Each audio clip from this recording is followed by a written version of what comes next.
barsaab ku xigeenka gobolka Togdheer oo maanta xabsiga u taxaabay 2 oday oo ka soo jeeda deegaano hoos yimaada gobolka Togdheer oo lagu magacaabo Beeriyo Unuunay waxa uu ku sababeeyay xarigan inay burburiyeen sharciyadii wasaaradda deegaanka iyo horumarinta reer miyiga dalkan Jamhuuriyadda Soomaaliland iyo waliba madaxweynaha Soomaaliland ay ka soo saareen in aan la sameyn karin deegaano cusub odayaashan oo ku eedeysnaa inay deegaanadaasi ka hirgeliyeen baraago iyo seerayaal ay ooteen sidoo kale barsaabku waxa uu iftiimiyay inaanay marnaba u dulqaadanaynin inay tan oo kale ka dhacdo deegaanada ka tirsan gobolkani Togdheer asagoo arrimahaasi ka hadlaya waxa uu yiri كل هوشن يحكوا تيسين عام كتت كلام حرناي كانوا مقالة بير إلى أنوني تكون حيث كتجن أما بيرها بيرلي ده قدحوين هل يتوان ماشي تكني أنا قلت كنا دول بدن أوضي يدول الحالفي يبركض القضي مركا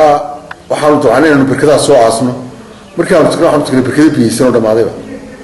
ونقول نقول إذا مركا أنا قلت حوالي عيا تذكري جناين إنه بركض بيسن عصمه تذكروا سمعنا إنه تقريبا لو كهوش هسبي ويماتين كنت نبيت قليها بانو فريسناي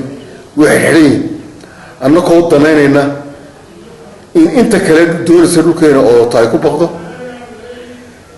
إن أنا قلت أنا حولها الله في نبرة الجمهورية السومالية وإن لوك لقى حرام أنا قلت أنا إن داخلتي بيري لك أنا صاروا وحيد عيد وحيد ما إن لقيت دكتور هذا أنا قلت أنا أيام طلابة مقاضني كل الطلاب بدأوا جناح أو أنا صار إن أنت إمك عندي لوك اللي بابين كرين إنه ويشريسا مركا وحنو تدوينا ريبرو كأصلنا أما كأمرنا با إن إسكيل عليان لوك داخسنتا إلا جحدا لي حوله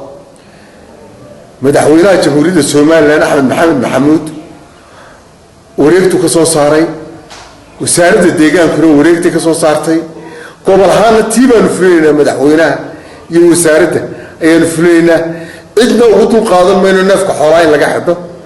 إدنا وقتو قادم ما إنه إن متقانا لوكي إلهي تدك وكود حيلك على شيكته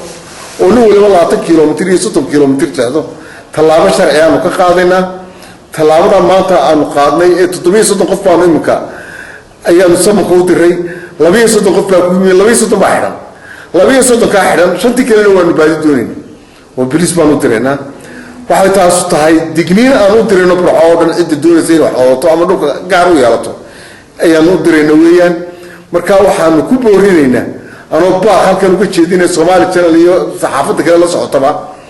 in ma taqaana ay dadweynaha reer burco ashimooyinka aan lagu aqoonin ay ka digtoonaadaan dawladuna ay talaabo sharci ka qaado qofka neefka xoolaha ka xidhay majlis barsaab ku xigeenka gobolka Togdheer Maxamed Diiriye Xayd ayaa taniyay intii xilka loo magacaabay waxa ay noqonaysaa talaabadani mid kor loogu qaadayo nabadda iyo xasiloonida ay ku naaloonayaan bulshooyinka ku dhaqan gobolkani Togdheer. Waa barwaaqadan Maxmed shabakada caalamiga ah Wadweyne News magaalada Burco.